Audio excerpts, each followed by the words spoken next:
성경 말씀 누가복음 7장 31절에서 35절입니다. 신약 성경 102페이지입니다. 누가복음 7장 31절에서 35절 함께 읽겠습니다. 또 이르시되 이 시대의 사람을 무엇으로 비유할까? 무엇과 같은가?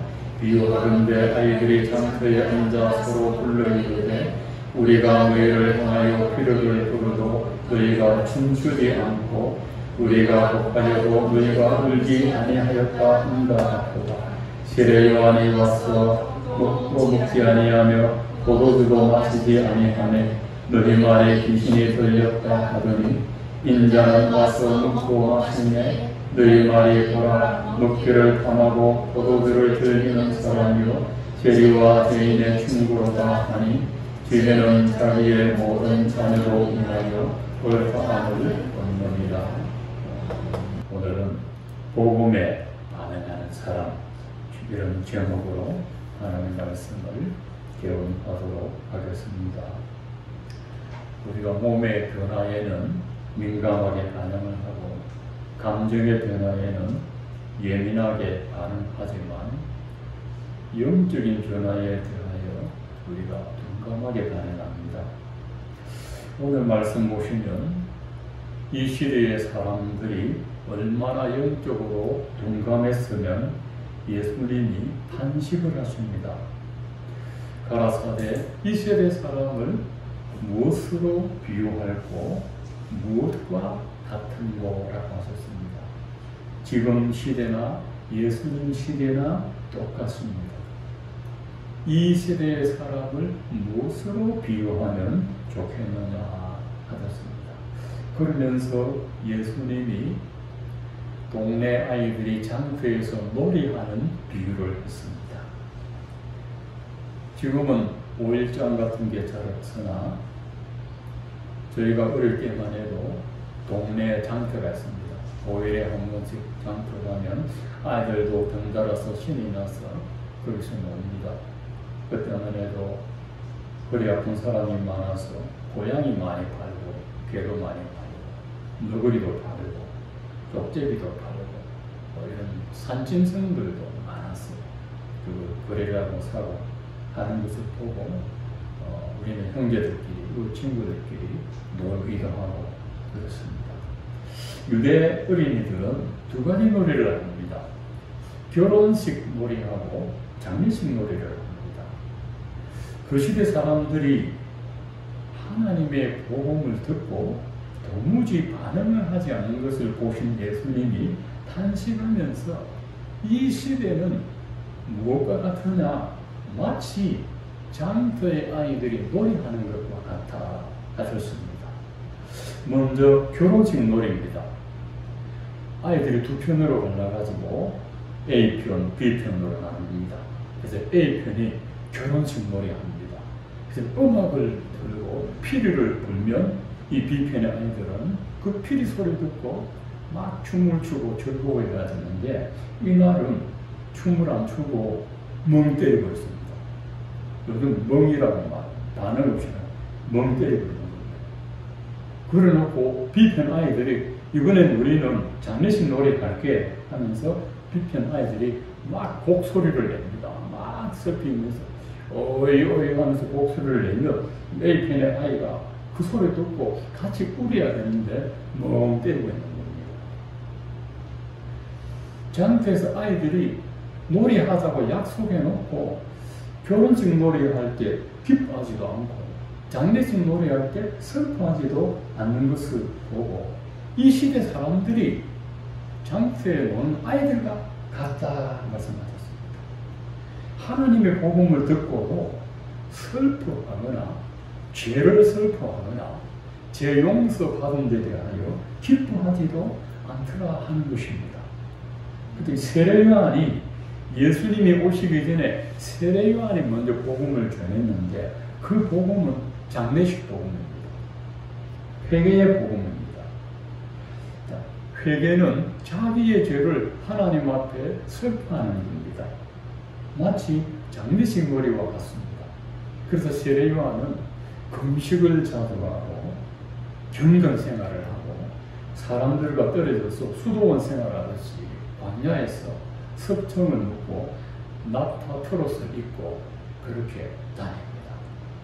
그리고 와서는 회개하라, 천국이 가까웠다, 그렇게 복음을 전하는데 사람들이 회개는커녕 오히려 역반응을 합니다.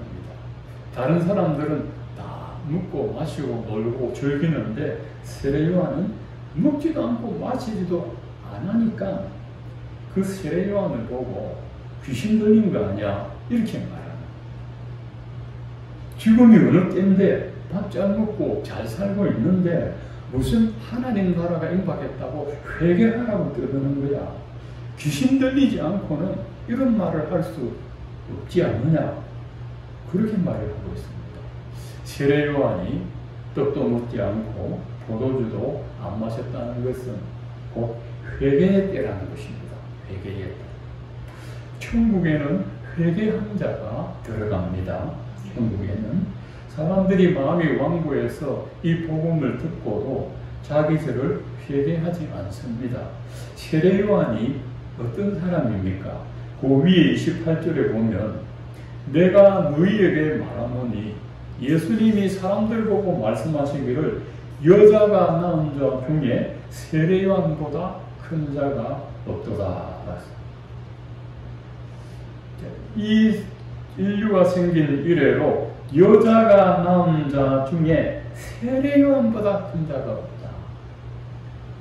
미국의 초대 대통령 워싱턴 대통령, 16대 아브라함 링컨보다도, 알렉산더 대왕보다도, 로마 황제보다도, 징기스칸보다도, 민족의 어떤 영웅보다도, 독립투사보다도, 나라를 위기에서 구한 그 사람보다도, 구약 성경에 기록된 그 어떤 이름보다 아브라함이나 노아나 이삭이나 야곱이나 다니엘이나 욥이나 어떤 이름보다도 둘째 줄의 선지자 엘리야나 엘리사보다도 세례 요한이 가장 큰 자다, 예수께서 말씀하셨습니다. 이 세례 요한은 성경의 어떤 인물보다 영적으로 깨어있는 하나님의 사람입니다. 그런 까닭에 이 세례 요한은 복음을 전할 때 전혀 맛을 들이지 않고 조미료나 설탕이나 감미료를 넣지 않습니다. 원색적인 복음 그대로 전거합니다. 그런데도 세례 요한이 전하는 복음을 듣고 아무도 회개하지 반응하지 않습니다. 다 하지 않았다는 게 아니라 그 중에 완악한 사람들이 많더라는 겁니다. 그러니까 이번에는 세례 요한은 장례식 복음을 전했는데 이제 예수님은 결혼식 복음을 전합니다. 축제와 기쁨의 복음을 전했습니다. 예수님은 세례 요한과 다르게 회개하라 이렇게 하지 않고 세리들과 죄인들과 창기들과 같이 밥을 먹습니다. 유대 사회에서 제일 경멸하는 분류가 경멸하는 사람들이 세리, 죄인, 창기입니다. 이방인 취급합니다. 예수님 제자 중에 마태가 세리입니다. 세무직원입니다. 자기 민족에게 세금 거두어서 로마에 바치고 일부는 떼어서 자기 생활에 쓰는 이런 매국노 같은 세리, 제일 싫어합니다. 그런데 예수님이 그 사람들과 어울립니다. 죄인들과 어울립니다. 창기들과 어울립니다.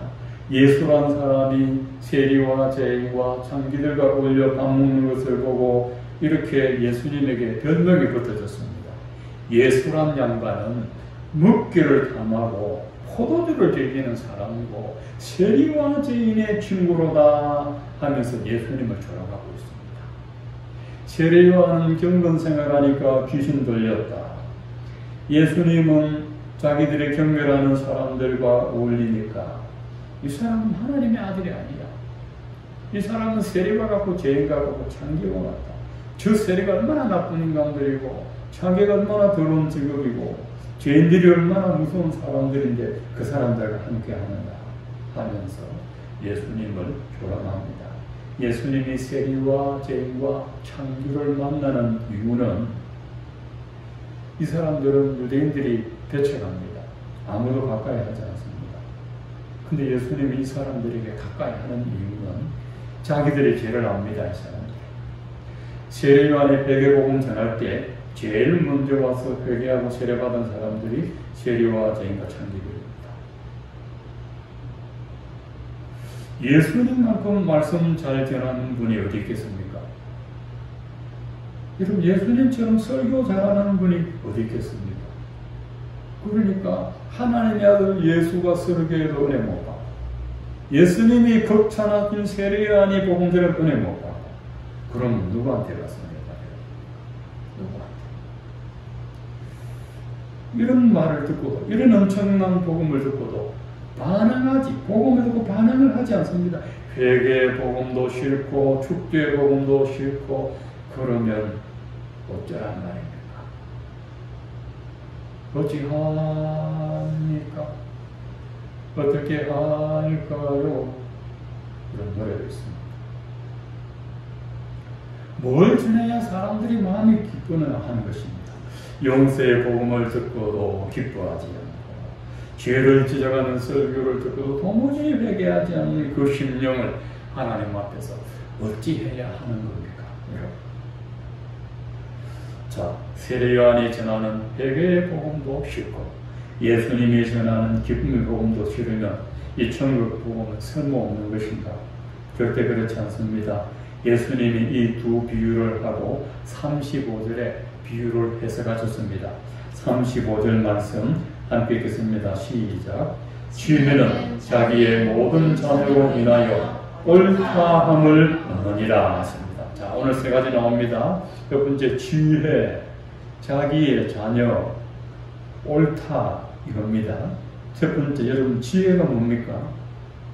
지혜는 하나님의 진리가 되는 그리스도가 바로 지혜입니다.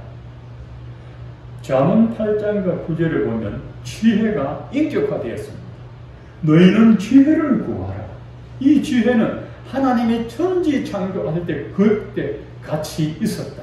창조자로 있었다. 그분이 그리스도입니다. 지혜는 지식을 말하지 않습니다. 성경에서 지혜는 인격화될 때가 있습니다. 그 지혜는 예수님입니다. 예수님. 이사야 9장 6절에 예수님을 이렇게 묘사했습니다. 기묘라 모사라. 기묘자 모사. 지혜자라는 것입니다. 예수님이 전한 복음이 지혜의 복음이라는 겁니다. 두 번째는 자기의 모든 자녀가 누굽니까? 예수님이 전한 복음을 듣고 믿음으로 반응한 사람들, 그게 모든 자녀입니다.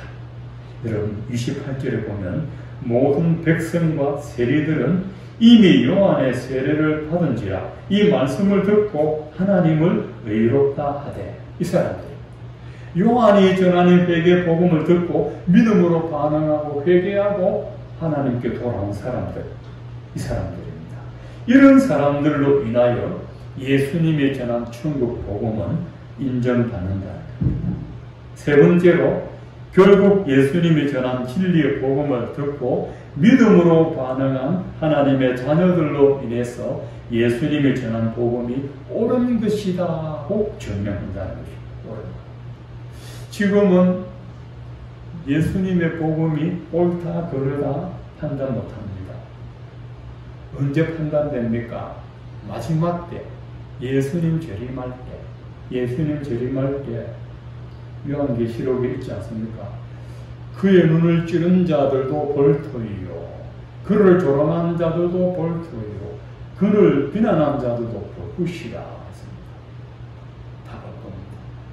예수님을 믿었던 사람과 배척했던 사람들 모두가 재림하시는 주님 앞에 그 백보자 심판대 앞에 서서 벌굿인데 거기서 부인하지 못한다는 거기서 28절에는 모든 백성과 세례들이 세례를 받고 하나님만이 의롭다 그렇게 반응했는데 29절에 보면요, 바리새인과 율법 교사들은 그의 세례를 받지 아니하므로 그들 자신을 위한 하나님의 뜻을 저버리니라. 세례요한과 예수님의 복음을 듣고 회개시키고 용서함을 받아서 하나님의 자녀가 되게 하신 이 하나님의 뜻을 거스렸다 하는 것입니다. 모든 백성과 세리들은 자기 죄를 인정한 사람이고 바리새인과 율법 교사들은 회개의 복음을 듣고 거부함으로써 그들을 회개시켜서 구원하실 하나님의 뜻을 저버리는 사람들입니다. 바리새인과 율법 교사들은 스스로 의롭다고 여겼던 사람들이고 회개할 필요가 없다고 믿었던 사람들이기 때문에 회개의 복음을 듣고 마음을 돌이키지 않았습니다. 어떤 사람들이 천국 복음을 듣고 반응을 합니까? 자기가 하나님 앞에 부인할 수 없는 죄인이라는 것을 인정하고 고백하는 사람이 이 복음을 듣고 회개하여 구원을 받습니다. 그런데 바리새인과 율법 교사처럼 자기들이 스스로 의롭다고 생각하는 사람들은 회개의 복음도 싫고 축제의 복음도 싫고 오직 자기들의 의를 붙들고 살다가 하나님의 심판을 피하지 못합니다. 바리새인과 율법 교사들은 무슨 의를 붙들고 있습니까? 자기들이 만들어 놓은 유전과 전통을 붙들고 있습니다. 예수님이 말씀했습니다. 너희는 장로들이 가르쳐준 전통으로 하나님 말씀을 폐하는도다. 오늘날 교회 장로를 말하지 않습니다. 말 그대로 어른들 말고요. 이 어른들이 조상들이 만들어둔 전통으로 하나님 말씀을 폐한다. 너희는 사람이 가르쳐주는 계명으로 하나님을 헛되게 경배하는도다. 자, 사람이 가르쳐준 전통과 유전과 계명입니다. 우리도 이럴 때가 있습니다. 예수님은 바리새인과 율법 교사들은 참 신랄하게 비판했습니다. 여러분 혹시 예수 믿는데 유교, 유학 사상이나 인도 철학, 불교 사상, 도덕 사상 붙들고 있지는 않습니까? 그러나 하나의 교양일 뿐입니다. 여러분 그것을 복음과 대치하면 큰일 납니다.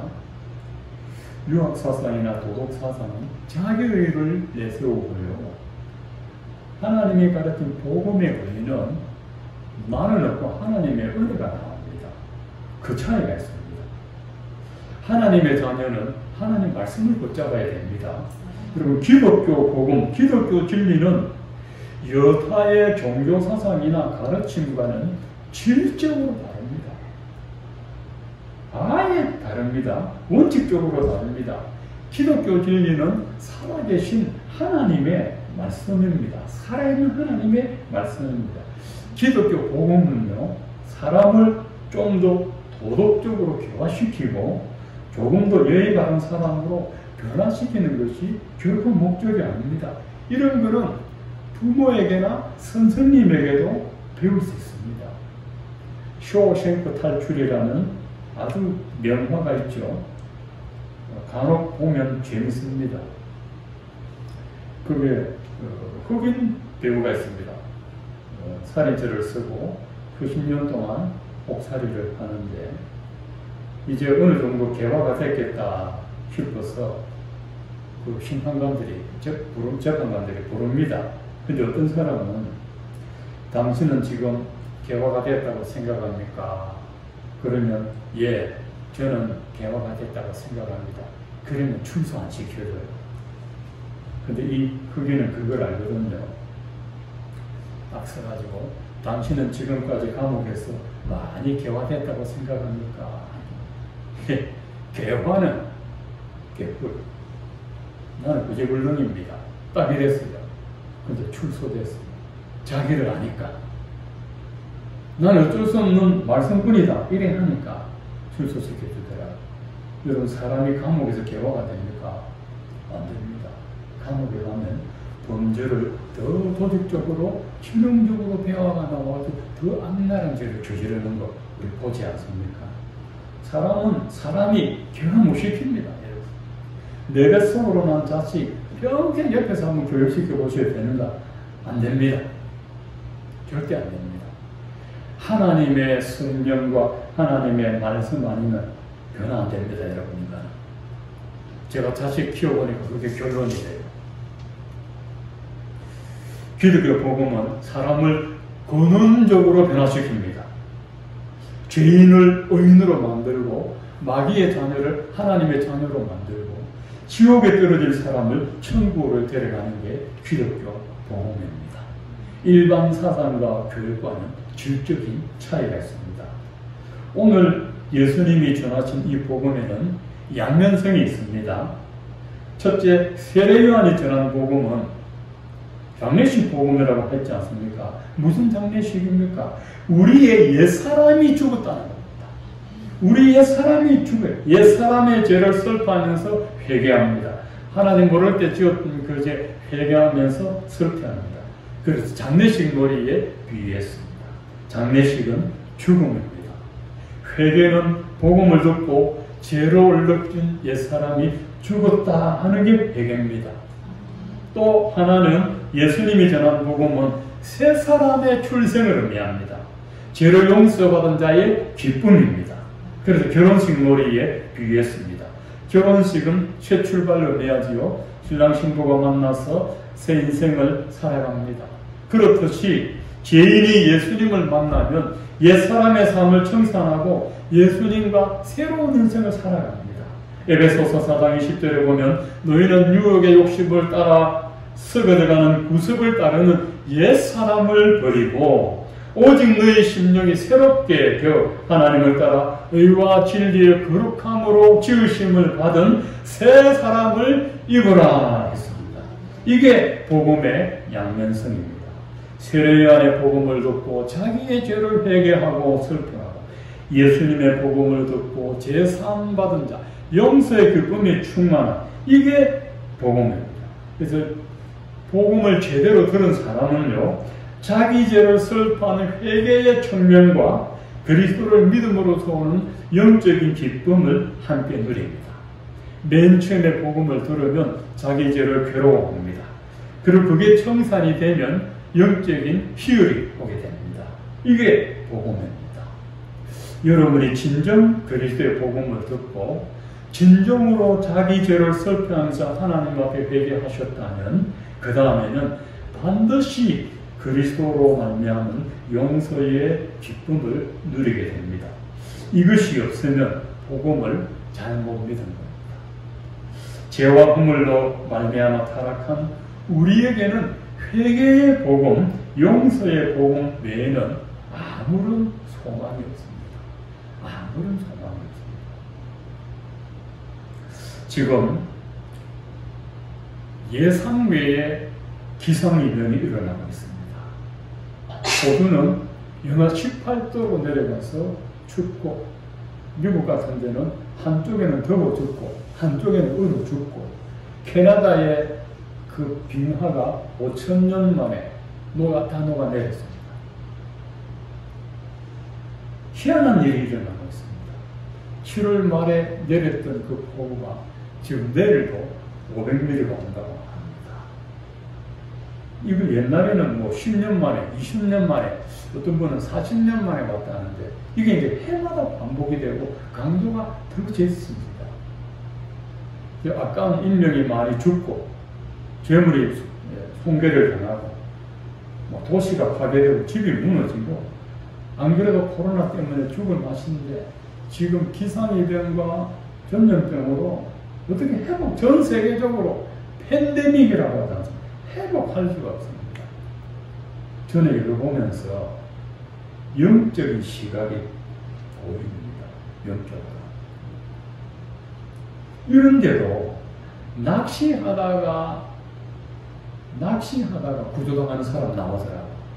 이런데도 낚시 가는 사람이 있더라고. 등산 가는 사람이 있다고. 산이 분명합니다. 이거 보면서 하나님 우리에게 육신의 정욕, 안목의 정욕, 이성의 사랑을 끊게 하다. 말로 안 되니까 낚시 못 가게 막 물로 덮고 등산 못 가게 산을 허물어. 일주일만 비가 와도 이런데 노아 시대에 40일 동안 밤낮으로 비가 왔으니 천하가 물에 다 잠기지 않습니까? 천하. 세계 최대의 댐이 중국에 있는 샨샤 댐이라고 하는데 계속 비가 오면 그것도 붕괴되거나 개방할 수가 없어요. 중국의 그 샨샤 댐을 개방하면 우리나라는 떨어집니다.